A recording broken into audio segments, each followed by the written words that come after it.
The heavy, cold weight of the doorknob turned in my hand, and I pushed the front door open, my heart thumping a rhythm of pure, unadulterated joy. "Honey, I'm home, and you are never going to believe the surprise I have for you," I called out, my voice echoing through the unnaturally still hallway. The silence that answered was the first wrong note in the symphony of my happiness. Usually, the sound of the TV would be drifting from the living room, or Lena would call back from the kitchen. Her voice a melody I'd spent 10 years falling in love with. But tonight, the house was a tomb. I shook off the unease, a grin still plastered on my face. She was probably napping or had her headphones on. This surprise would wake her up, for sure. I walked through the hall, my footsteps muffled by the rug we'd picked out together during a weekend trip to the flea market. I remember her haggling with the vendor, her laugh like sunshine. That memory felt like it belonged to another man in another life. I placed the large, flat cardboard box I was carrying carefully against the console table. Inside it was our future, the signed paperwork for the lake house, the one with the big porch and the weeping willow in the backyard, the one she'd been pinning pictures of on her secret Pinterest board for years. I'd spent 6 months secretly negotiating, saving every bonus, working every extra shift at the firm to make it happen. Today, I'd finally closed the deal. I was going to take her there this weekend, blindfold her until she was standing on the dock. I could already picture the tears in her beautiful green eyes. "Lena," I called again, moving towards the stairs. That's when I heard it. A faint, rhythmic creaking from above. Our bedroom. My first foolish thought was that she was doing some weird yoga routine. But then it was followed by a low, throaty laugh that was definitely not my wife's. It was a sound I'd never heard in this house, a masculine sound that was utterly out of place. My blood, which had been singing with excitement, suddenly turned to ice in my veins. Every instinct screamed at me to run, to burst through that door and confirm the nightmare. But my feet were rooted to the spot, trapped in the foyer of the life I thought I had. If you've ever had your world collapse in a single silent moment, you'll know the feeling. It's not a bang, but a terrible, suffocating quiet that swallows you whole. My hand went to my pocket, my fingers brushing against the small, velvet box that had been my second surprise. A ring. Not a replacement for her wedding band, but an anniversary band. A decade of promises etched in diamond and platinum. It felt like a mockery now, a cold, hard lie against my thigh. I must have stood there for 5 minutes, maybe 10. I don't know. Time lost all meaning. The creaking stopped. I heard muffled voices. Then the distinct sound of our ensuite shower turning on. That was the detail that broke the paralysis. The shower. They were washing me away. The rage came then, a red-hot tide that burned away the shock.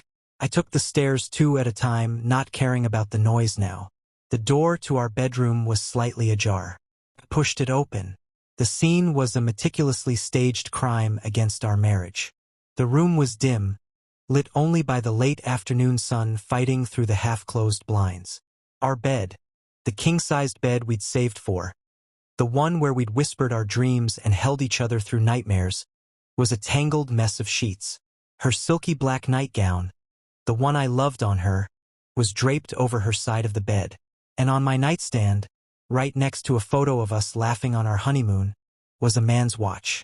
A chunky, expensive, rose-gold watch I recognized instantly. It was the same watch my younger brother, Mark, had proudly shown me just last week, boasting about his new promotion and his newfound luxury. The world tilted.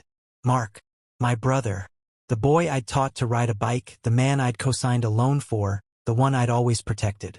He was in my shower with my wife. The betrayal was a physical blow, a sucker punch to the soul that left me gasping for air.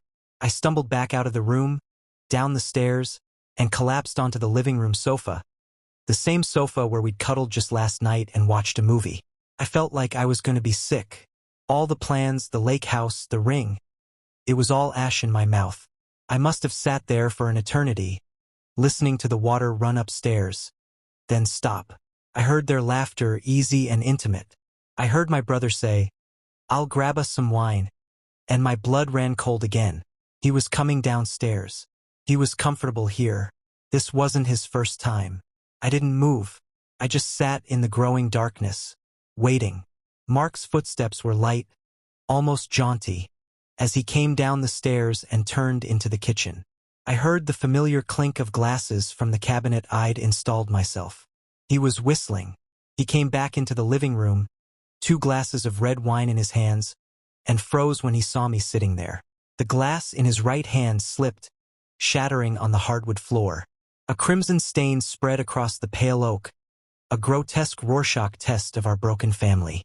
"David!" he gasped, his face a mask of pure panic. What are you doing here?" "I live here," I said, my voice eerily calm, a stark contrast to the storm raging inside me. "The question is, what are you doing here, Mark?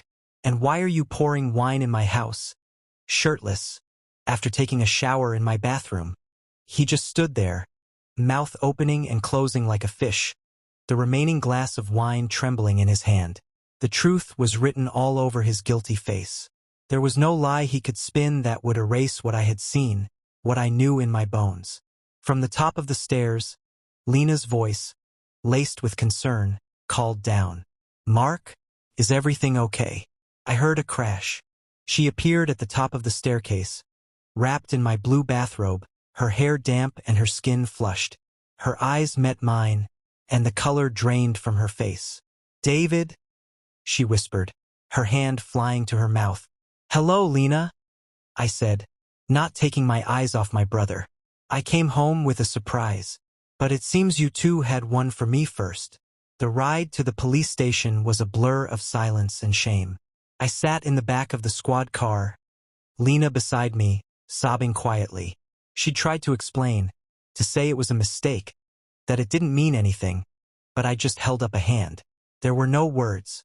At the station, they separated us. I gave my statement to a detective with tired eyes, my voice monotone. I told him about the fight, about the lamp. I left out the part about the affair. Some betrayals were too humiliating to voice to a stranger. When we were released a few hours later, with a warning and a temporary restraining order for Mark, the silence in the car on the way home was even heavier. We didn't speak for days. We moved around the house like ghosts, orbiting the massive, unspoken truth that now lived with us. She slept in the guest room. I didn't sleep at all. I spent my nights in the living room, staring at the spot on the floor where the wine had stained the wood, a permanent reminder of the moment my life shattered. A week after the incident, I was mechanically going through the mail, a task that felt absurdly normal, when I found it. A plain white envelope with no return address, addressed only to me. Inside was a single, folded piece of paper. It was a printed copy of a life insurance policy. My life insurance policy. The beneficiary had been changed. It used to be Lena. Now it was my brother, Mark. The policy was for $2 million. And the change had been made 3 months ago. The paper fluttered from my numb fingers. This wasn't just an affair. This was something else, something darker and far more calculated. The fight, Mark's provocation. Had it been a setup? Was the goal not just to cuckold me, but to bury me? Tell me in the comments. What would you do if you found out the people you loved most weren't just betraying you, but were planning your death? I felt a cold, sharp clarity cut through the grief and anger. I couldn't confront them. Not yet. If they were capable of this, they were capable of anything. I had to be smarter. I had to play a longer game. The heartbroken husband was a role I could no longer afford to play. I had to become someone else. I started going to work, acting despondent, the picture of a man defeated by his wife's infidelity. I let Lena see me crying once, slumped at the kitchen table. It wasn't entirely an act. The tears were real, but the reason was different. I was crying for the man I used to be, the one who was too trusting, too blind. I began my own investigation. I hired a discreet and expensive private investigator. I started subtly checking our bank accounts. And that's when I found the second twist, the one that made the insurance policy seem almost quaint. There were transfers, large, regular sums of money, siphoned from our joint savings account into a separate, private account in Lena's name only. They dated back over a year. The memos on the transfers were all the same, For the lake house fund. But I hadn't even started the lake house negotiations a year ago. I had only mentioned the idea to her in passing. I confronted her about the money one evening, playing the part of the confused, hurt husband. Lena, I was looking at the bank statements. These transfers to your account. For the lake house? What's that about? She froze, a deer in headlights, before forcing a soothing smile. Oh, honey, it was my surprise for you. I've been saving up, too. I wanted to contribute. I was going to tell you when we got closer to buying it. Her eyes were wide, sincere. She was so good at this. If I hadn't seen the insurance policy, I would have believed her. I would have hugged her and called myself a lucky man. That's amazing, sweetheart. I stammered, laying on the gratitude thick. I had no idea. It was our dream, David. I wanted it as much as you did, she said, coming over to kiss my forehead. Her lips felt like poison. The PI's report came a week later. It confirmed the affair had been going on for at least 18 months. But it also uncovered something else. Mark was in deep, gambling debts, loan sharks. He was drowning. And Lena's secret account? A lot of the money had been funneled to him. They weren't just stealing from me for a future together. They were funding his present. They were paying off his demons with my dreams. The pieces clicked into a horrifying picture. The affair, the embezzlement, the life insurance. They weren't separate crimes. They were chapters in the same story. My brother needed money to stay alive. My wife, did she love him? Or was she just as trapped? Or worse, was she a willing participant in a plan to make me the solution to all their problems? À permanent solution. I knew what I had to do. If they wanted a monster, I would give them one. But my monster would be smarter. It would be patient. I spent the next month being the perfect, forgiving husband. I told Lena I was in counseling, that I was working through my anger, that I wanted to save our marriage. I suggested we go to the lake house for a weekend, just the two of us, to try and reconnect. She agreed, her relief palpable. I think she believed her lies had worked. I think she thought I was just a fool. The day before we were supposed to leave, I went to see Mark. I found him at his new apartment, a place far nicer than his mechanic's salary should allow. I played my part perfectly. I was broken, contrite. Mark, I know I overreacted. The lamp, I could have really hurt you. I'm so sorry. You're my brother. He was wary at first, but his ego, his inherent belief that he was smarter than me, won out. It's okay, man. It was a messed up situation. I shouldn't have been there. He didn't specify what there meant, and I didn't ask. I'm taking Lena to the lake house tomorrow, I said, pouring us 2 fingers of the expensive whiskey I'd brought as a peace offering, to try and work things out. But before I go, I need to get my affairs in order, just in case. With the driving and everything. I forced a shaky laugh. I updated my will, and the life insurance. I put you back as the beneficiary, Mark, as an apology for everything. His eyes lit up with a greed so naked it was almost shocking.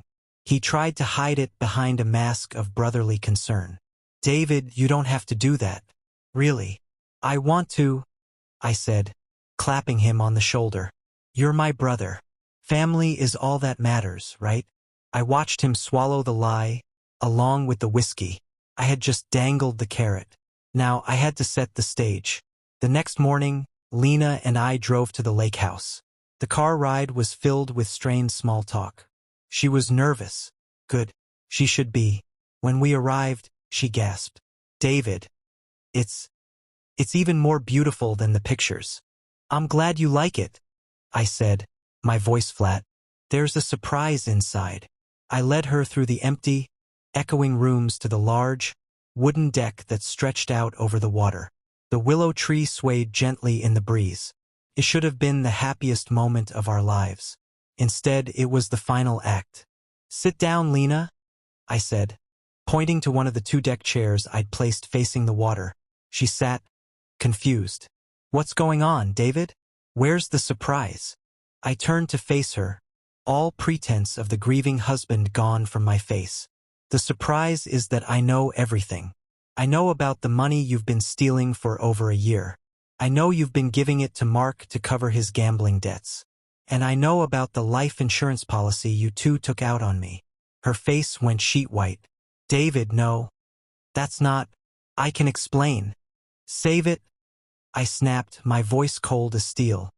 Your lies are worthless to me now. Did you think I was that stupid? That blind? Did you and my brother sit here, in this very house that I bought for us, and laugh about the pathetic husband funding your affair and his death wish? She started to cry, real tears this time, but they sparked no pity in me. You don't understand. He was in trouble, David. Bad people were going to hurt him. I was scared. You were scared for him. I roared, the anger I'd kept bottled for weeks finally exploding. What about me, Lena? What about the husband who worked himself to the bone for you? What about the man who trusted you? You weren't just betraying me. You were financing my replacement with my own money. And then you decided that my death would be the most convenient payout of all. I pulled out my phone and opened the banking app. The money is gone, Lena.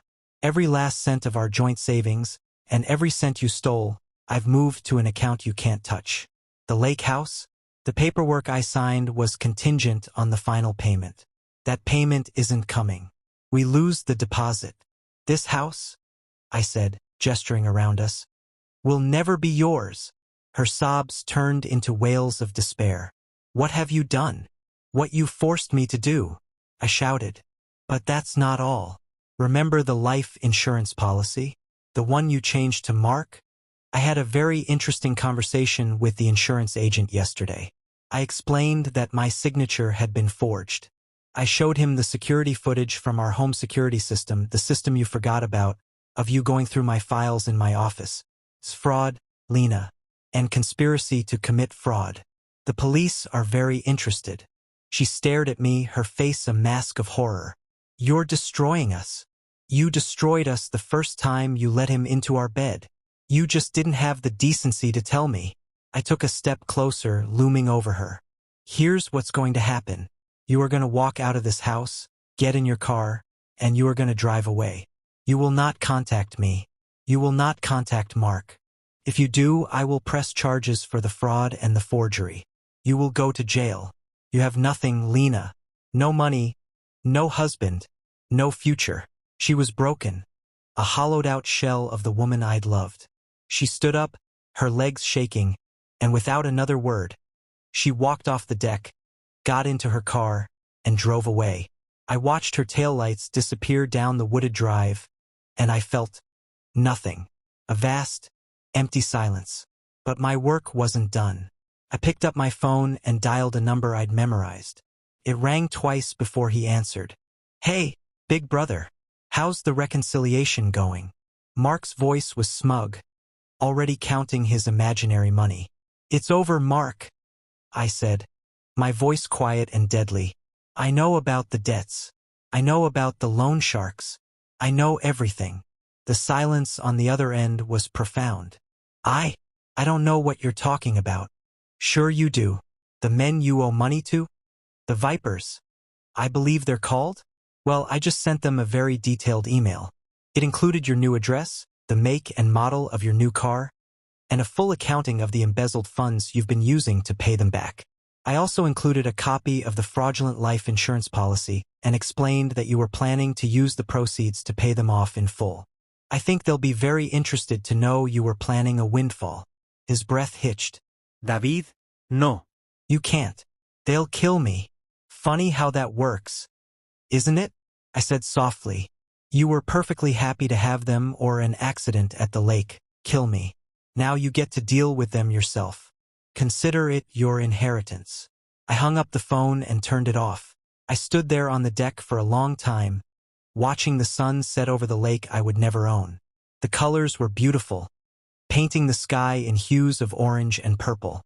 I had lost my wife, my brother, and my dream home. I had orchestrated the ruin of two people I had once loved more than anyone in the world. I had gotten my revenge, and it tasted like ashes. It was a hollow, empty victory. I was alone. The truth I had discovered when I came home with that surprise had cost me everything. But I was still standing. and they would have to live with the consequences of their betrayal for the rest of their lives. Whatever was left of them. Stay till the end because what happens next will shock you. But the real shock isn't the revenge. It's the chilling, absolute silence that comes after.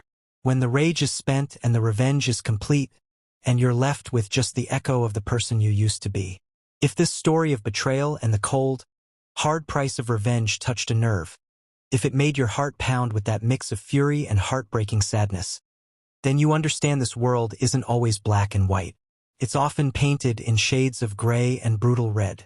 If you want a journey into the heart of more stories like this, to explore the darkest corners of love turned to hate, then hit subscribe and don't miss the next heartbreak that will leave you speechless.